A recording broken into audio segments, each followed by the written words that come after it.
Alright, I'll be real with you. I don't like Pokemon. The Pokemon games just aren't as good as modern day games. There's no voice acting, some Pokemon are still only available in certain game versions, locked behind $60 paywalls, or events you can't even join unless you live in the right country. They even had to drop their old slogan, gotta catch them all, because it's harder than ever to actually catch them all. Here's the crazy part, Pokemon is still the #1 best-selling franchise in the world. And somehow, Scarlet and Violet, flawed as they are, just became the best-selling Pokemon games ever, and became the best-selling ones in Japan, even beating the originals, Red and Green. As a kid, I loved discovering the original 151 Pokemon and bonding with the story's characters. So I started thinking, what if I gave Pokemon another shot? Could Pokemon Violet actually make me a fan again? Hi, I'm Reiniyal. Before I get into why I ended up hating Pokemon, let me share my story how it all began. How I first fell in love with the franchise. Like many of you, I got into Pokemon through the Kids WB TV show. I'd watch Ash on his journey through Kanto, Johto, and even to his final moments in Galar. Those adventures inspired me to pick up the TCG and games to play at school with friends. I was obsessed with Pokemon. I'd binge watch YouTube creators like Maryland, Pokemon Dan Level 45, and Jaywitz, soaking up everything I could about the series. But during the black and white era, things started to change. I noticed more and more people expressing frustration with the games online. The anime didn't help either. Ash's character was reset, and Iris, well, let's just say she wasn't my favorite. Her hypocritical comments and overall personality led to her being my least favorite protagonist in the anime, but I was more devastated, with Ash seemingly forgetting his past 13 years of experience. He wasn't the hero I'd grown up rooting for. This is when I crashed out. Pokemon went from being a childhood love to a franchise that annoyed me. And honestly, I let the internet's negativity seep into my thoughts. I became one of those haters constantly scoffing at the franchise, questioning why anyone would still enjoy it, and assuming the developers didn't care as long as the money rolled in. But in late 2013, I was in a dark place. I was diagnosed with severe depression. I stopped eating, sleeping, smiling, existing. I just laid on the floor, wishing for everything to end. My life felt broken. My dad had left me as a child. My mom was working 3 jobs just to keep us afloat, so I barely saw her. I had no friends, nothing. One night, my mom came home from work at 11 p.m. like she always does. But this time, she broke down. Seeing me in that state, she felt helpless. She knew I was hurting, but she didn't have the strength to pull me out of it. And yet, she tried. She worked an extra job for a week, on top of her already grueling 3 jobs, to buy me a Nintendo 2DS and Pokemon X. I'll never forget that moment. We couldn't afford gifts, it just wasn't an option for us. But she remembered how much I loved Pokemon and thought, maybe, just maybe, it could make me happy again. I cried when she gave it to me because I knew the sacrifices she made for something so small. That moment brought me back. It reminded me of who I was before all the pain. Thinking about that now, I knew I had to give Pokemon another chance. So on November 6, 2024, I booted up Pokemon Violet on stream, and over the next 130 hours, I set out to answer one question. Do I really hate Pokemon as the jaded adult I think I am? Or deep down, am I still that kid who just loves Pokemon? My journey starts in my house where I greet my mom, Director Clavel, and an energetic trainer named Nimona, who's also my neighbor. It's time to pick a starter Pokemon, and I'm faced with the hardest decision of my life. Quaxly, Sprigatito, or Fuecoco. After an hour of being indecisive, I finally chose Fuecoco. A quick battle later, I set out for my journey. Nimona, who appears to be our rival for this game, gives me a crash course on how to catch Pokemon. I ran around Pokepath catching all the new Pokemon I've never seen before. But not long after, things escalate quickly, because I somehow fell off a cliff, nursed the box legendary back to health, and barely escaped a cave full of angry Houndours and a Houndoom. Oh, scary. Let's go. Hey! Up here! Quick! Ah, we're saved now. Then, I meet him, Arvin. This flamboyant guy quickly annoyed the hell out of me with his rude attitude, so naturally, I beat him in a battle. Afterward, he coughs up some crucial information. The legendary Pokemon's name was Miraidon, and he just so happens to have its Pokeball. Why? Who knows? Next, I arrived at the city where I'll be attending Yuva Academy. a private university that's fancy enough to make me question how did my mom afford this? At first glance, I was mesmerized with how full of life and charm it had until the frame rates on my Switch struggled so much it was begging for help. Scarlet and Violet is the first open-world main series Pokemon game, with the opening cutscenes really selling the potential for something amazing. But once I got to the actual gameplay, it felt like going from a blockbuster movie trailer to a hastily thrown together indie demo. Still, I won't lie, I enjoyed the cutscenes. Nostalgia hit hard. The gameplay though, jarring. On my way to the school campus, I ran into two thugs trying to mug a girl named Penny. After learning the power of terrestrialization, the two thugs ran away as fast as Jesse and James after failing to capture Pikachu for the umpteenth time. With the altercation resolved, I have now met every major player in Paldea. Director Clavel, who's the principal of this school and oversees all students, kinda. Nimona, our friend and rival, who's a battle-obsessed trainer high on sugar, and also the champion of the region. She's effectively playing a New Game Plus save file. Pretty sick, not gonna lie. Arvin, a rude jack who likes cooking and has daddy issues. And Penny, who's good at computers, carries an Eevee-themed backpack, and seems like she's hiding something, or just really shy. So far, I'm intrigued with the characters. The game isn't amazing so far, but I can see its potential. After attending my first day at Yuva Academy, I was hit with not one, not two, but 4 quests. The first came from Nimona. She tasked me to collect 8 gym badges by defeating 8 gym leaders scattered across Paldea, and then battle her after becoming the Paldea League champion. Next up was Arvin, in the cafeteria. While we filled our plates with food, he tasked me with taking down 5 Titan Pokemon to collect something called Herba Mysticas. He also casually dropped that he's the son of Professor Turo, the renowned professor of the region. But from the way he talked about his father, it was clear that Arvin harbored some deep-rooted hatred towards his father. Not 5 seconds later, my phone rings. Except it's not a normal call. It's from some mysterious person named Cassiopeia, who apparently hacked my phone. Apparently, Cassiopeia hacked my phone to blackmail me to take care of the 5 bosses of Team Star, the same Team Star we ran into earlier while rescuing Penny. With the fear that my social security number would be leaked, I agreed to the quest. Finally, I was summoned into Director Clavel's office to FaceTime with Professor Turo himself. Turns out, Turo was stuck in Area Zero, the massive crater in the center of Paldea that's completely off limits to the public. So while the professor was holed up in there, he tasked us with taking care of his Pokemon Miraidon and help restore its powers. With our 4 quests given to us, the treasure hunt has begun. Excellent. It seems everyone is here. Well then, it's time that I explain your independent study assignment. As usual, the theme will be a treasure hunt. I ask each of you to set out and travel the world in search of your own treasure. The treasure hunt was an event held at Yuva Academy where students were free to do whatever they want. With this newfound freedom, I decided to head to Cortando Gym to challenge the first of the 8 gym leaders. Honestly, it was really refreshing to have so much freedom in a Pokemon game. I could go to any city or complete any quest in any order. There was no right or wrong way to do things, even if Twitch chat tried to micromanage every decision I made. When I got to Cortando City, my Fuecoco evolved into a Crocolore after beating a Vespiquen. Our level 15 Fuecoco has taken down a level 27 Vespiquen. Our baby's evolving!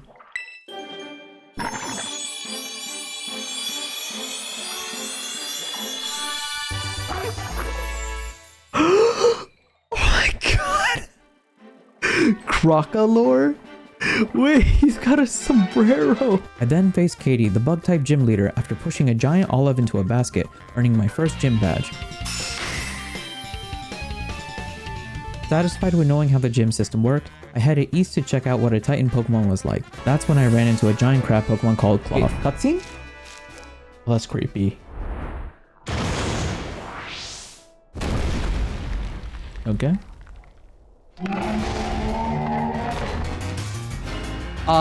Hello. Cloth, the stony Titan Pokemon. Arvin and I teamed up and took down our first Titan Pokemon. What level is this Pokemon? It doesn't even show what level it is. Wait, was I supposed to defeat it or was I supposed to catch it?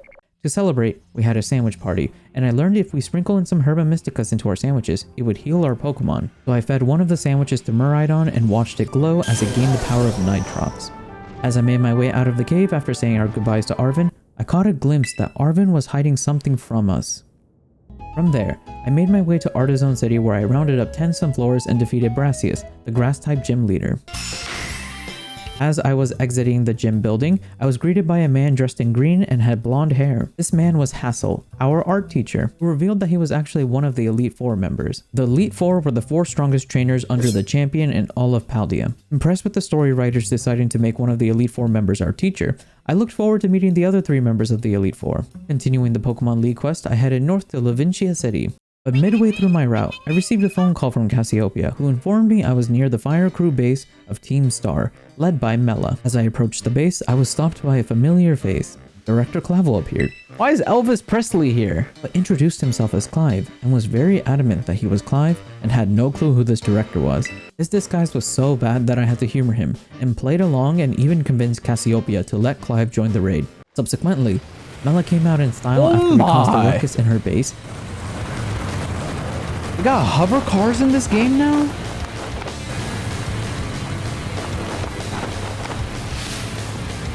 Oh.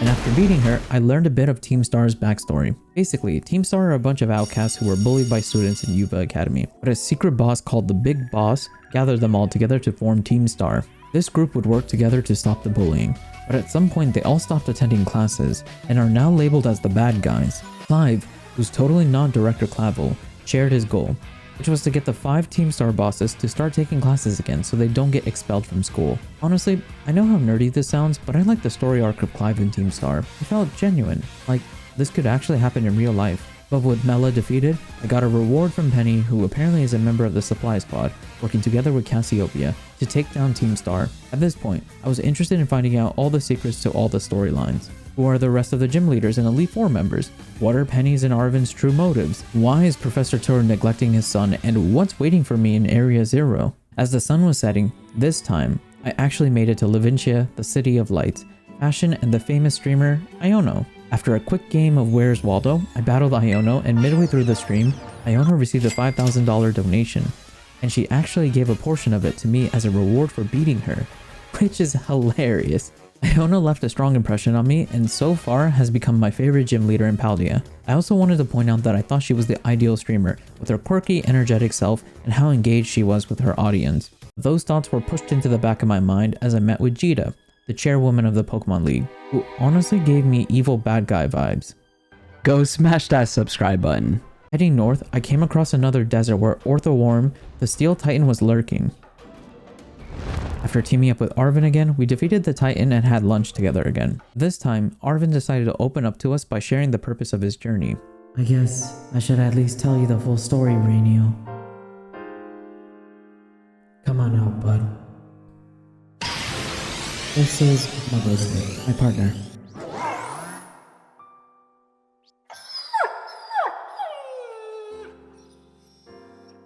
My buddy here was hurt pretty bad a while ago. Real bad, in fact.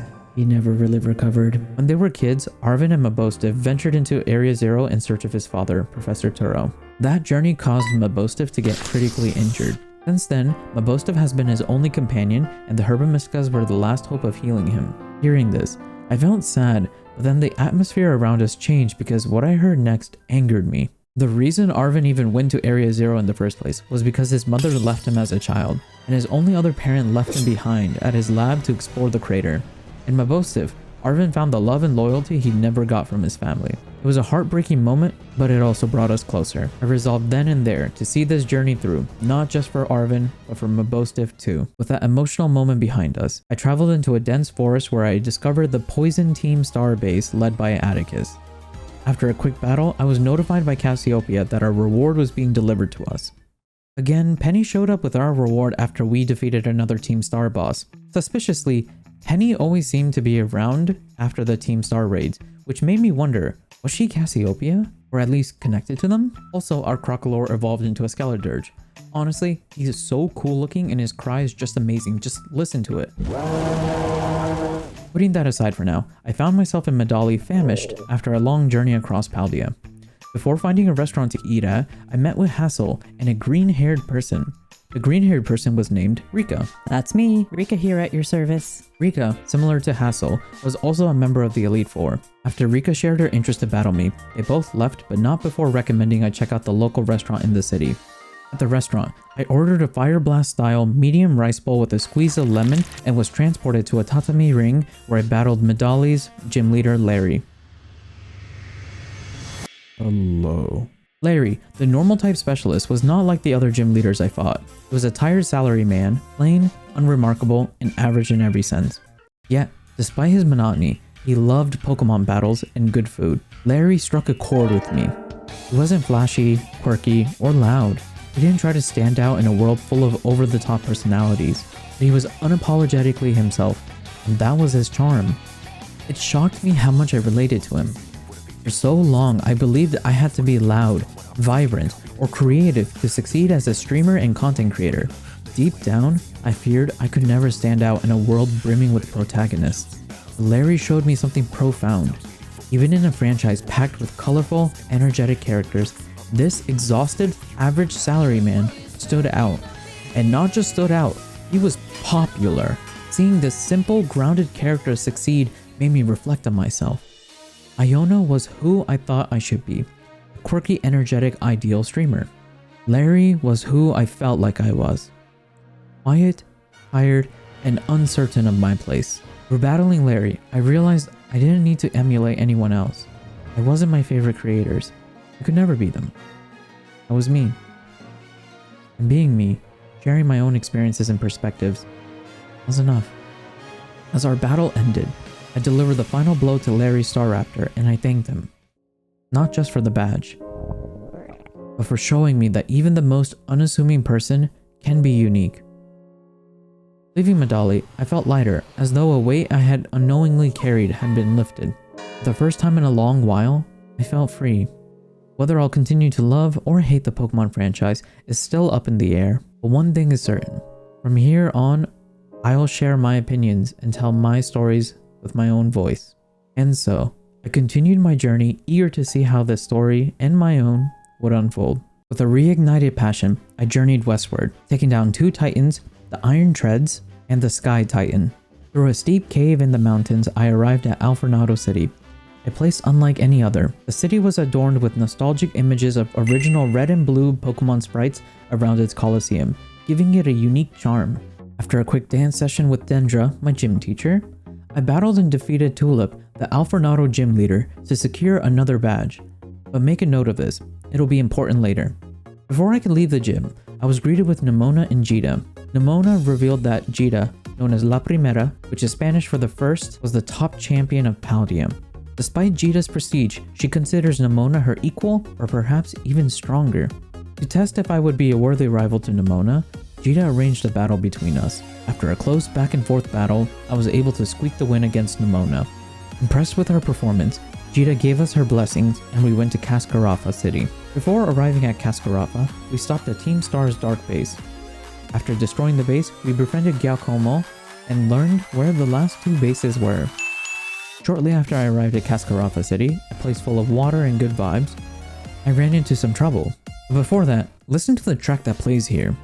This city's theme might be one of my favorites in the franchise. After delivering a lost wallet and taking out the trash, I battled and beat Kofu, celebrating with a hilarious photo together. With 2 star bases and 1 Titan Pokemon left, respectively, I decided to tackle these objectives before wrapping up the Gym Leader Challenge. Gaining the ability to traverse on water from slaying the previous Titans, Arvin and I challenged the last Titan Pokemon, the False Dragon, which we made quick work of and had sushi sandwiches to celebrate. Or so I thought. Not boastive. You did your best, bud.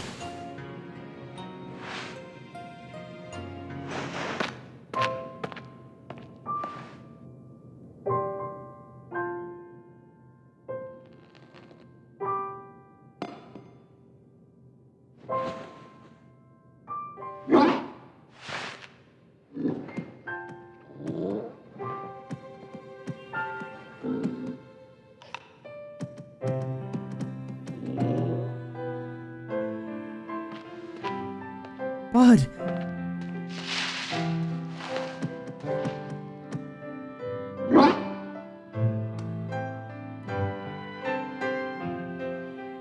I know, bud. Me too.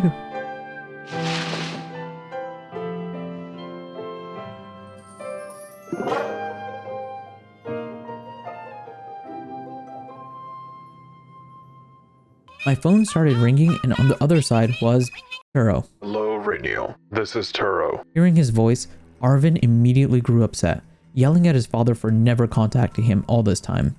This shocked me, because Turo was communicating with us during our entire journey and congratulating us every time we restored Miraidon's powers. Something wasn't adding up. Why would Turo, Arvin's father, prioritize contacting me, a complete stranger, over his own son? I didn't have the time to ask either of them, as the tension began to rise in the room. Eventually, Turo broke the silence. He instructed us to meet at his lab in the lighthouse, the same one where Arvin and I first met. The phone call ended abruptly after that sentence. Visibly frustrated, Arvin left, promising to wait for me there. I couldn't help but feel for him.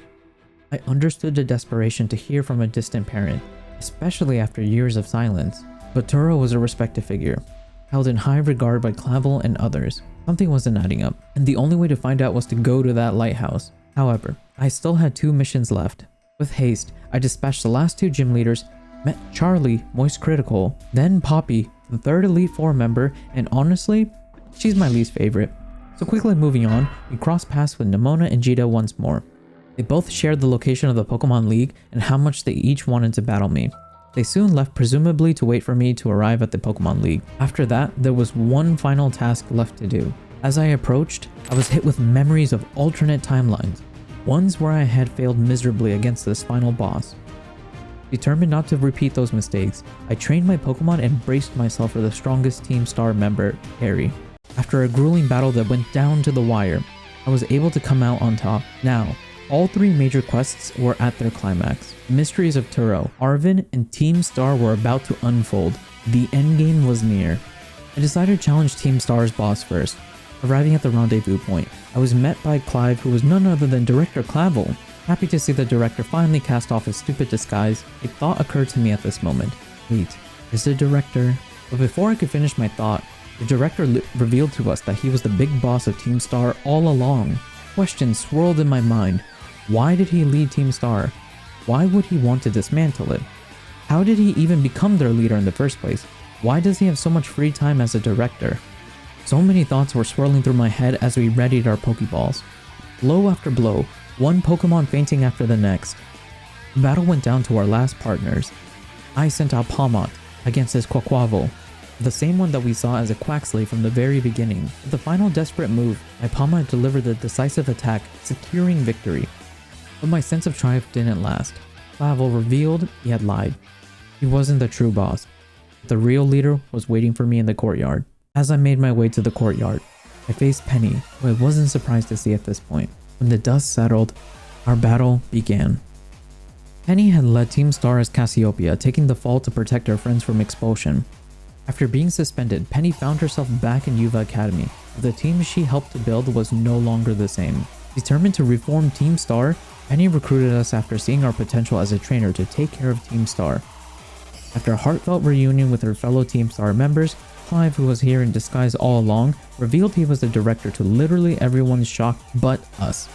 Clavel's goal was to save the Team Star members from expulsion, with in return, the Team Star members disband and perform community service until they graduate. All parties had agreed to the terms, and as thanks, Penny offers to help us if we ever need help in the future, but this time, as friends.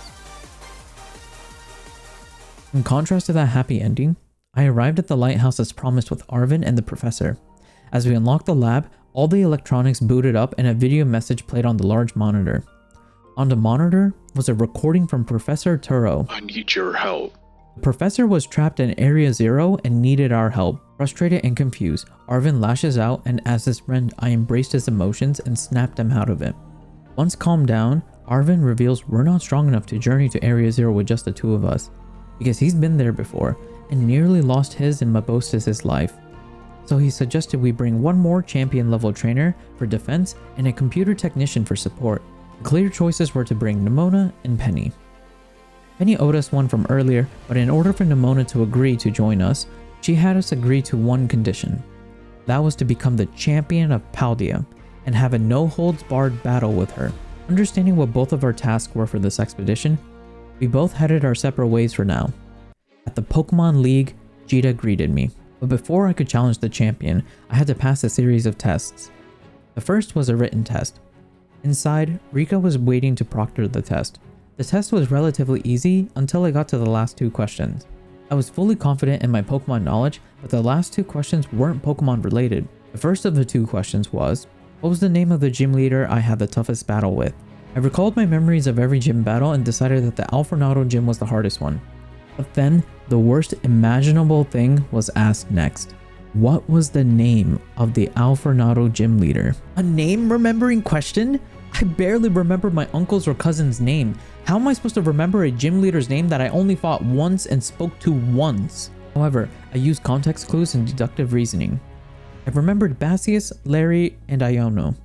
I also remember Rhyme, Kofu, and Grusha, because those were the last three gyms I fought, so it was a toss-up between Katie and Tulip. I knew that the first gym leader I fought was a bug type, so I surmised that tulips are kinda similar to bugs, because tulips are flowers and bugs like flowers. Just like when I took my SAT and ACTs in high school, I confidently guessed that Katie was Alfornado's gym leader. Thankfully, the test was the exact same question, so I passed the second time around. Now that we were officially past the hardest challenge that I faced yet, challengers could not take on the champion without beating the Elite Four members first. And it just so happens that my test proctor was our first opponent.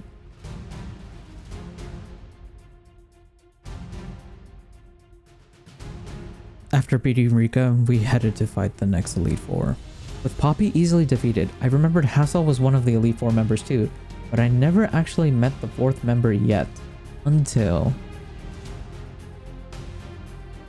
To my surprise, the missing Elite Four member was none other than Larry.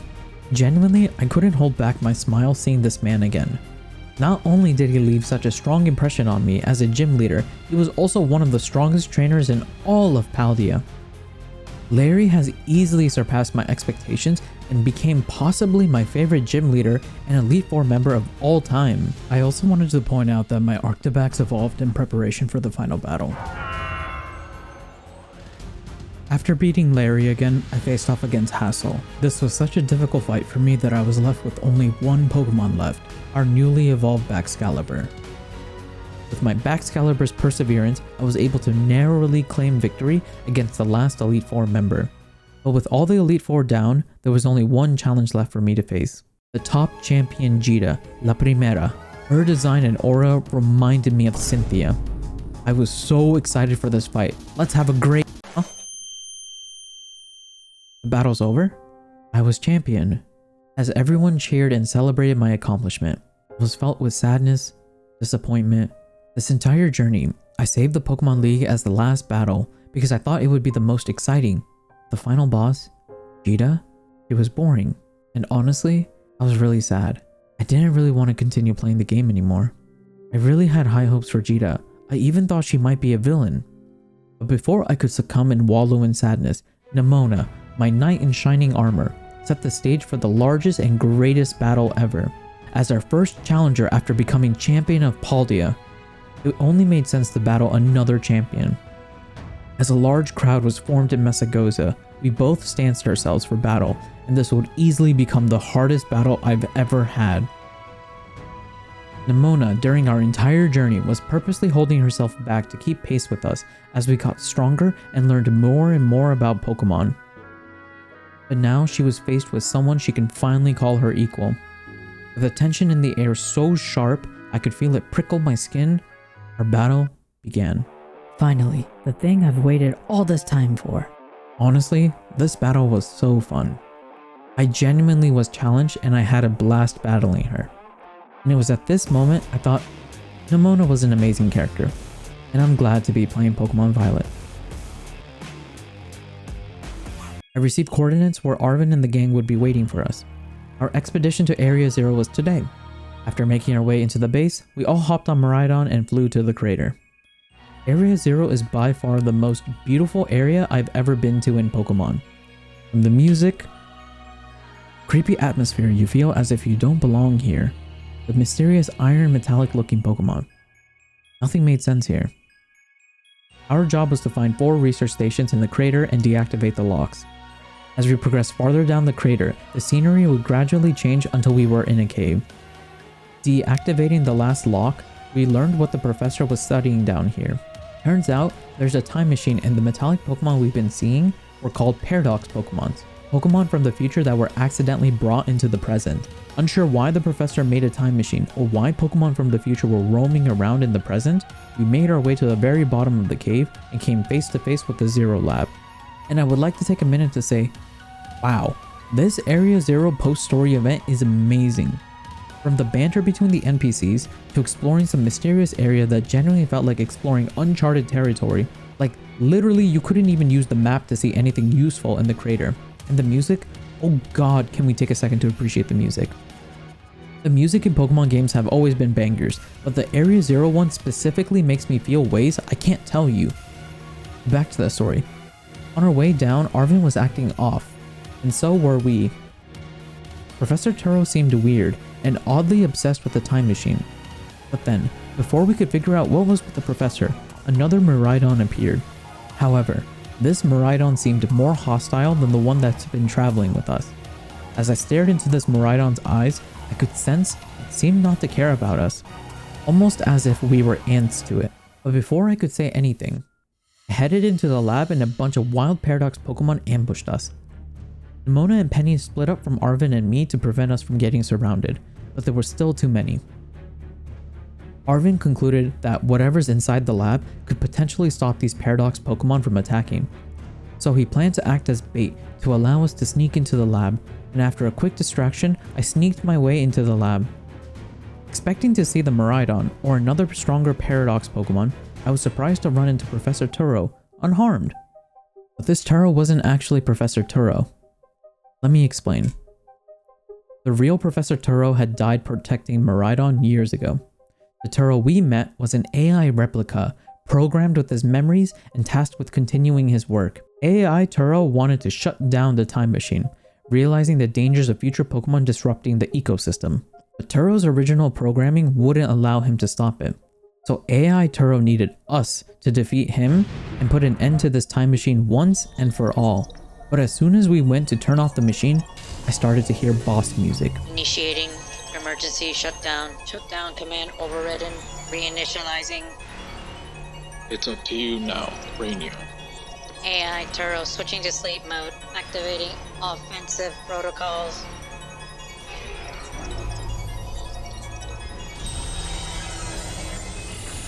Please defeat me. At last. At last, my dream is within reach. And you're not getting in the way. And I had the toughest battle yet with AI Turo, and just sit back and relax and just watch this, because this is absolute cinema.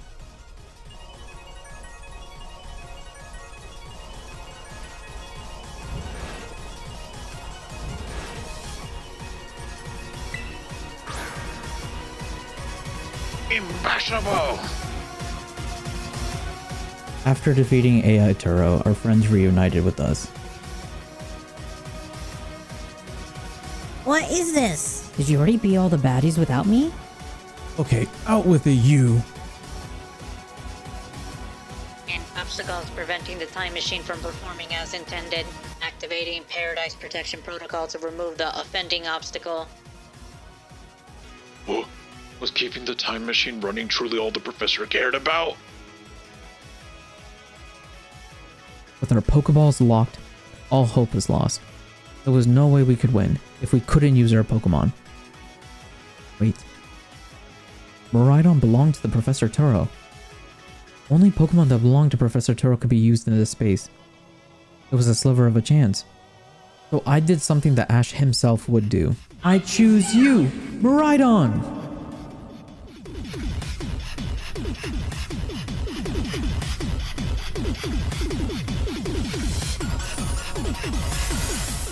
As I watched this cutscene, I felt myself be transported back to the start, when I first fell in love with Pokemon. This was a surreal moment for me, because I never thought I would ever feel this way. towards something ever again. I wanted to cry, but I held back, knowing the job wasn't done.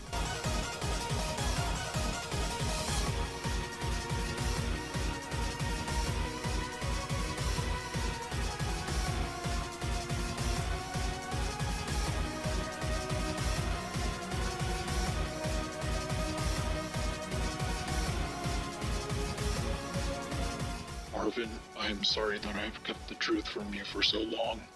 You can't just go and say something like that. No, I suppose you're right. I'm sorry. Goodbye, Arvin. Goodbye, Reiniyal. Arvin was left heartbroken, losing his father all over again.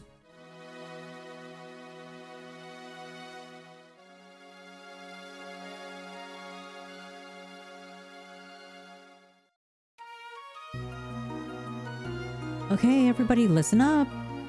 Despite everything, our group stood together, promising to support one another as friends. We were rewarded for our efforts by receiving a Master Ball. However, we all faced consequences for our actions. For illegally entering a prohibited zone, Arvin was sentenced to permanent remedial classes, and he was forced to work for the Pokemon League as their engineer.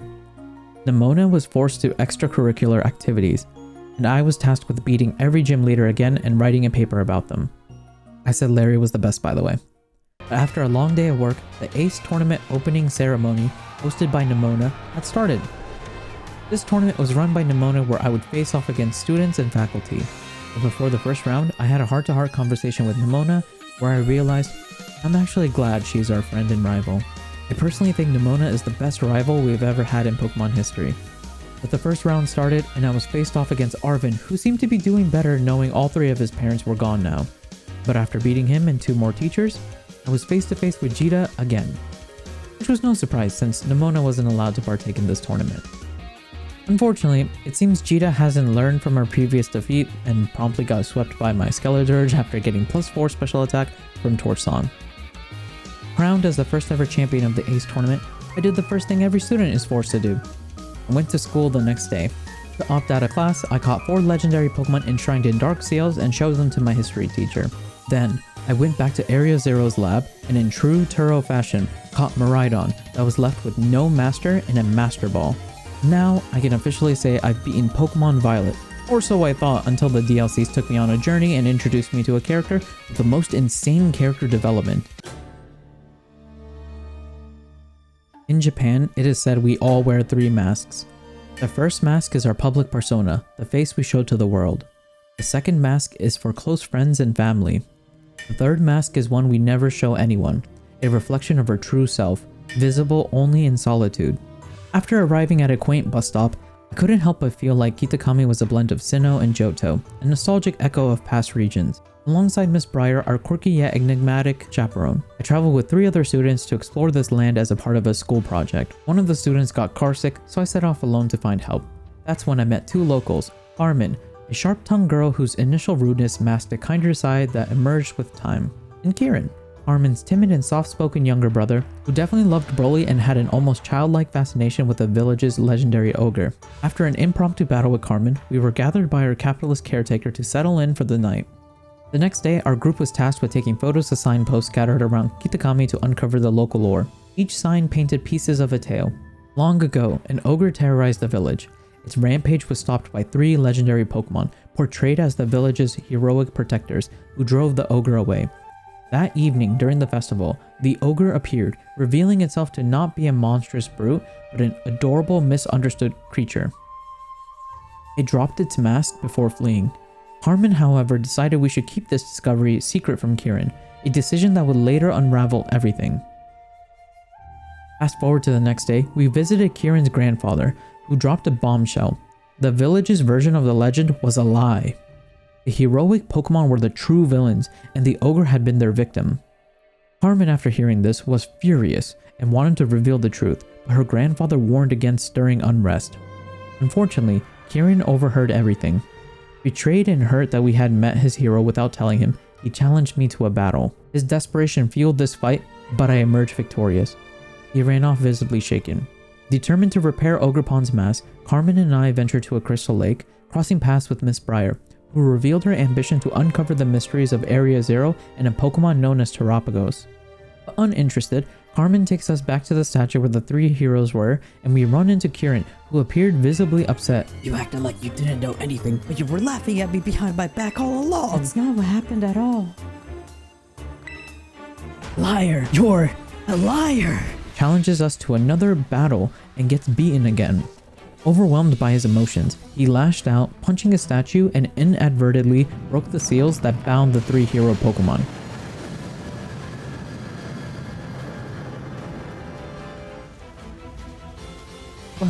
What's going on?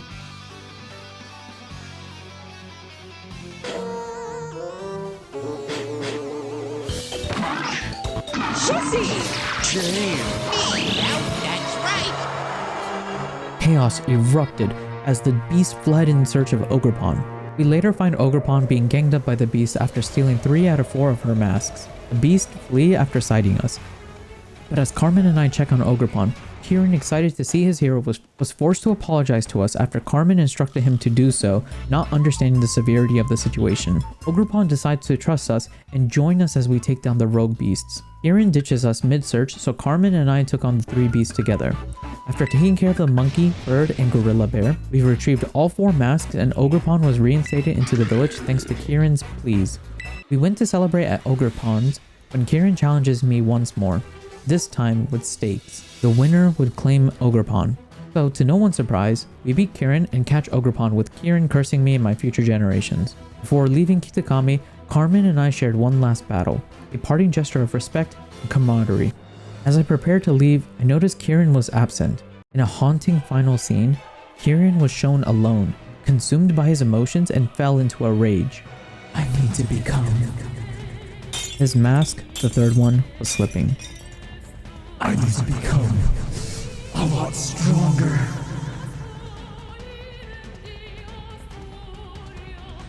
Stronger, stronger, stronger and stronger and stronger.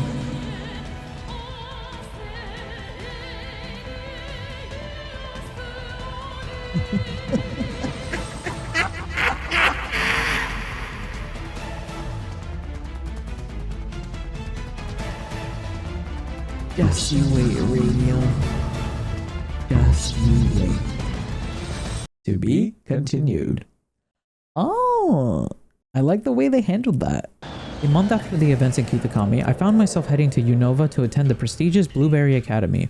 Director Cyrano, impressed by my accomplishments in both Paldea and Kitakami, personally scouted me for this opportunity. On my first day, I met Lacey, Clay's daughter, and a skilled trainer in her own right. To my surprise, I also reunited with Carmine, who warned me about Kieran. According to her, he had changed dramatically since our last encounter.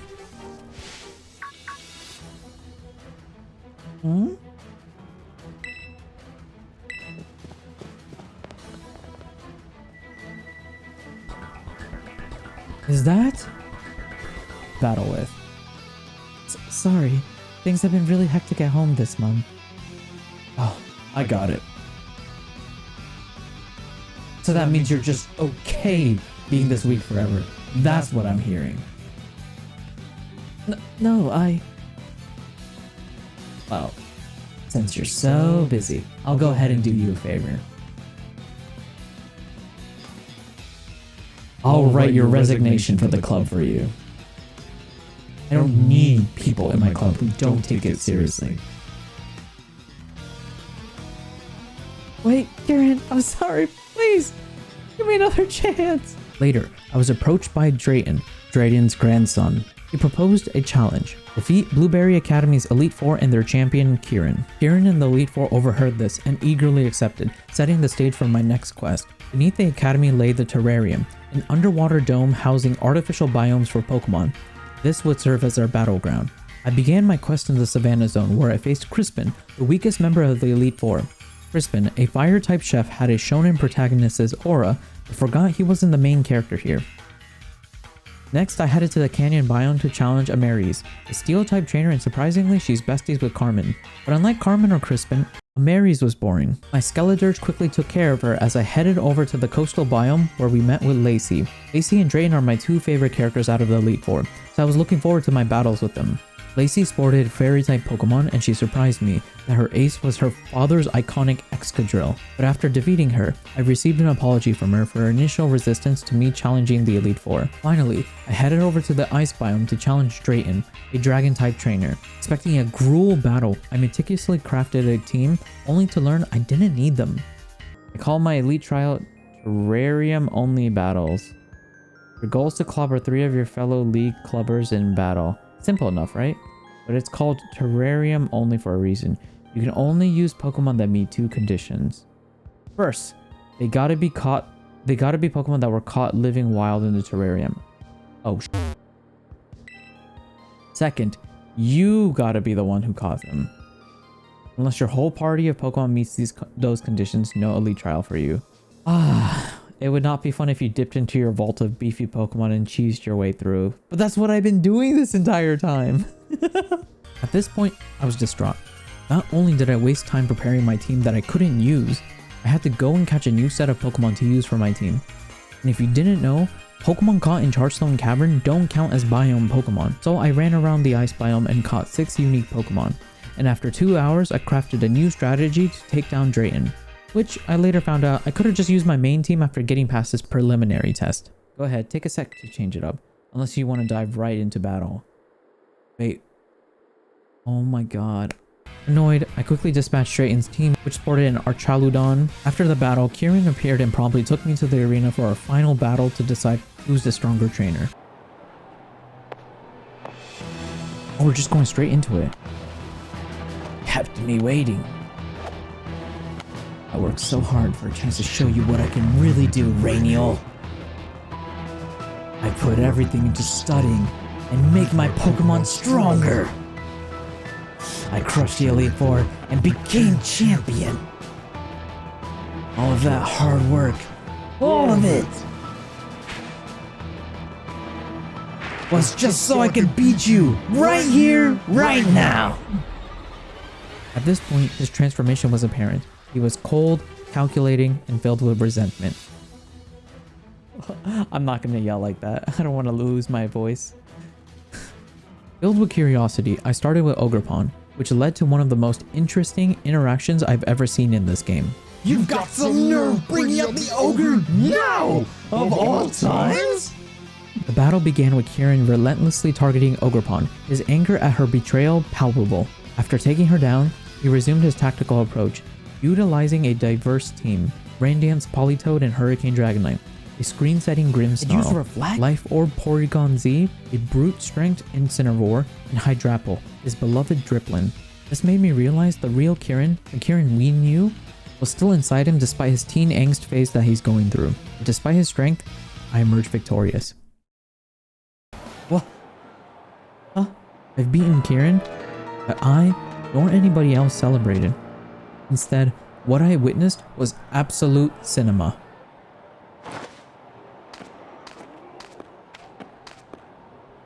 Why? This wasn't supposed to happen. Oh, no. No. No. No.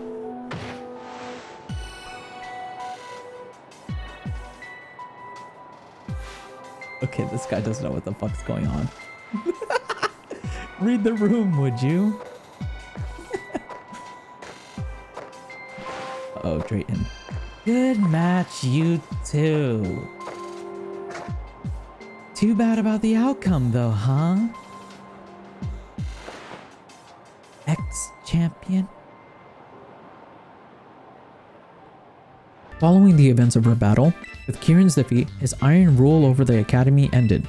The original Elite Four resumed their duties, and Kieran left the League Club altogether. Just as I thought my journey was over, I was summoned by Miss Briar, alongside Drayton, Carmen, and Kieran. In the presence of Jita and Rika, Briar revealed her discovery, a level below the Zero Lab in Area Zero, where the legendary Terapagos lay dormant.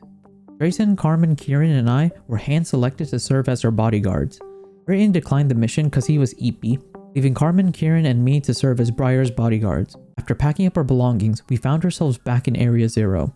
As we descended Area Zero, which was as awe-inspiring as I remembered, along the way, Kieran began to show glimpses of his old self, helping with puzzles and interacting with us more naturally. Briar grew increasingly obsessed with the mysteries of the crater, neglecting her role as our supervisor. At the deepest level, we found Terapagos, but before we could act, Kieran darted ahead, capturing the Pokemon in a shocking betrayal.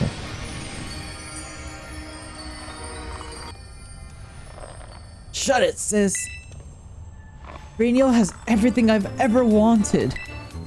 He's got strong Pokemon. He can go anywhere he wants, and he can be friends with anyone. I've loved Ogerpon since forever ago, but even Ogerpon chose him over me. Even you, sis. You were being all nasty towards him at first, but then boom! You were like best friends in no time. I've got nothing. I've worked so hard, and for what? I still lost. This is all I have left.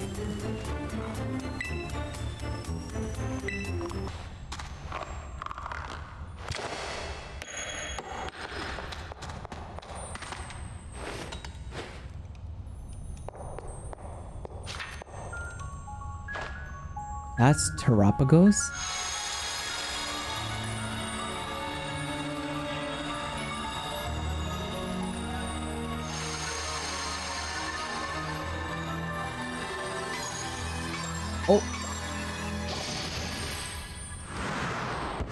Oh, it's a little guy. Ah, it looks like a My Little Pony character.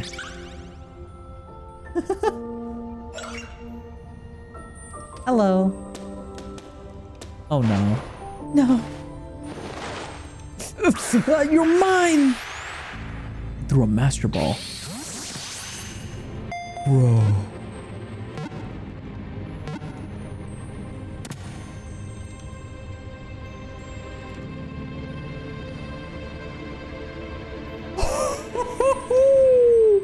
Immediately after capturing the legendary Terapagos, Kieran challenged us to one last battle. To everyone's, including Kieran's surprise, Terapagos was weak. But Miss Briar's intent on bringing death onto us all pressured Kieran into terrestrializing Terapagos, which led to...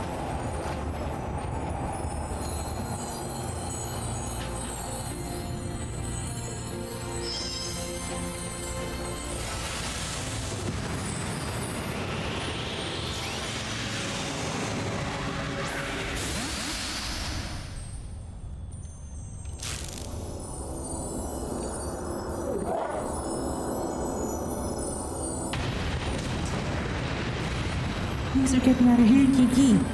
You should return Terapagos to its ball. Okay. Come back, Terapagos.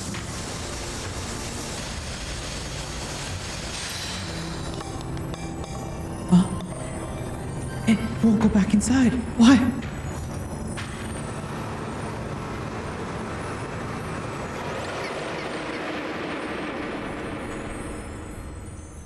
This was single-handedly the hardest raid I have ever fought. Terapagos constantly shifted its type, nullified her terrestrialization forms, and unleashed devastating moves. And eventually I lost, refusing to cheese the fight with items. So after having to go through all the cutscenes and fights again, I returned, and this time with the power of friendship.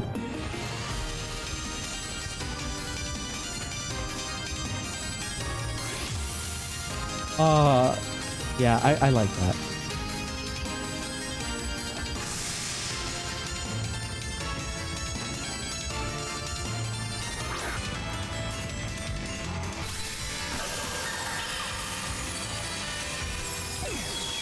Kieran and I have defeated Terapagos and caught Terapagos. The crisis averted, Carmen fiercely reprimanded Briar for her reckless behavior. Meanwhile, Kieran and I resolved our differences, rekindling our friendship. So, I'm sorry. As we left Area Zero, I couldn't help but reflect on everything that had happened. My journey had not only strengthened my bond with my Pokemon, but also taught me the importance of understanding others even when their masks hide pain. So do you think we could start over from zero, be friends again?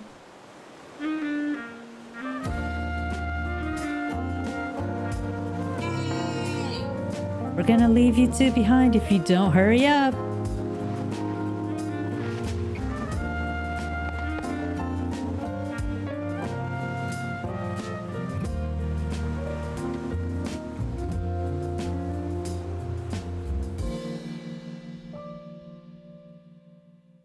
Having taken on many legendaries and beaten every notable trainer in Blueberry Academy, I received an invitation to a battle by the secret boss of BB Academy. To my surprise, Director Cyrano was the secret boss of BB Academy, and not only that, he was the strongest trainer of all. Despite his formidable reputation, I managed to defeat him, earning a shiny Blitzel as my reward.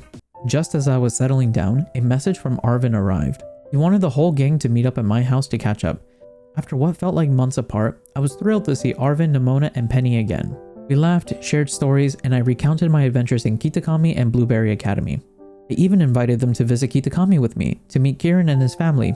They enthusiastically agreed. The next day, I overheard an awkward phone call between Penny and her father. Arvin gently reminded her that her dad probably just cared for her, drawing from his own experiences.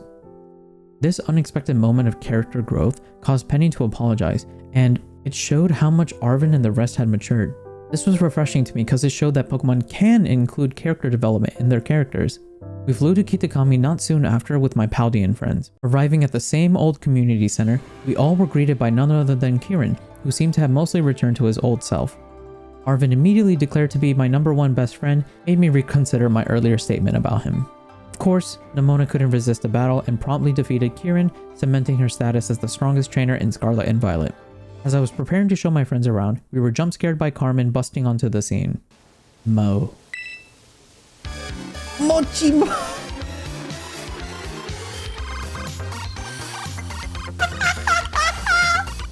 Embarrassed, Kieran quickly ushered her back inside and explained the strange phenomenon gripping Kitakami. People were turning into dancing, mind-controlled zombies. Kinda like Fortnite. It was bizarre, but also a problem for tomorrow. Tonight, we decided to relax at the community center. That was until we lost sight of Nimona. Worried about the zombie apocalypse, Arvin and Penny decided to wait behind at the community center while Kieran and I set out to find her. Along the way, we encountered Kieran's grandparents, now mind-controlled zombies. Defeating them weighed heavily on Kieran, but we pressed on, determined to rescue Nimona and the others. That's when we met the culprit, Pecharunt, a mischievous Pokemon freed by the earlier antics of the Beast Trio. Pecharunt had enslaved the entire village and lured us to the Loyalty Plaza where Nimona, the strongest trainer in history, awaited us. Kieran suffering defeat at our hands earlier relegated the task of defeating her to us while he held off the zombie horde. The strongest trainer in history versus the strongest trainer of today. Me and Nimona square off on what seems to be the final battle of Scarlet and Violet. After a hard-fought battle, there was one last thing to do.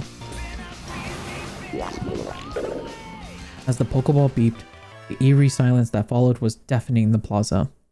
But slowly, everyone regained their senses, freed from Pecharunt's control.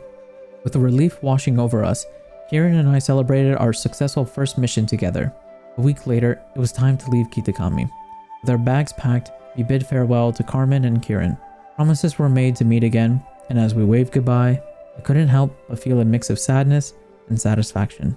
Back in Paldea, I was asked by Team Star to help tutor their failing members, but after quickly declining to help them, I looked back for a second and was happy to see they're continuing to make strides to improve their lives.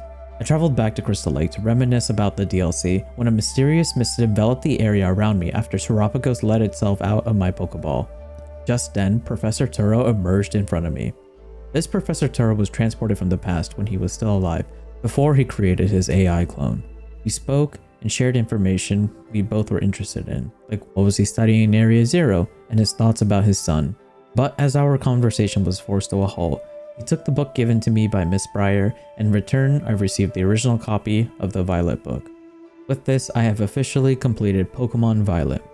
This journey was an emotional roller coaster, from Kieran's Joker arc and redemption to Arvin's character development, to where the story made me really grow to appreciate them. I love the plot twists like Kieran's betrayal, everything AI Turo related, and even the surprise that Miss Breyer and Jita weren't villains after all. The story wasn't perfect, but the highs far outweighed the lows. The characters felt real, and by the end, it truly felt like I had formed genuine friendships with them. So to answer the question everyone probably has, do I still hate Pokemon? The answer is no. I love Pokemon again. And I decided to ask the person who introduced me to Pokemon if she still remembered what made me fall in love with the franchise again all those years ago. Mama, Yeah. do you remember this? I know. You bought that for me when I know. How much is that right now? Uh, $90, right? It's It's $40 now. Oh, okay. Yeah. But you remember buying this for me as a kid, remember? Yeah, I bought so many things. Otherwise, I could buy a big house. I remember you bought it when I we just were wanted kids. to give you everything. I tried so hard, but when I pay the rent, bills, I have very little money. You know. Love you, Mama. I love you too. Thank you for watching this video all the way to the end.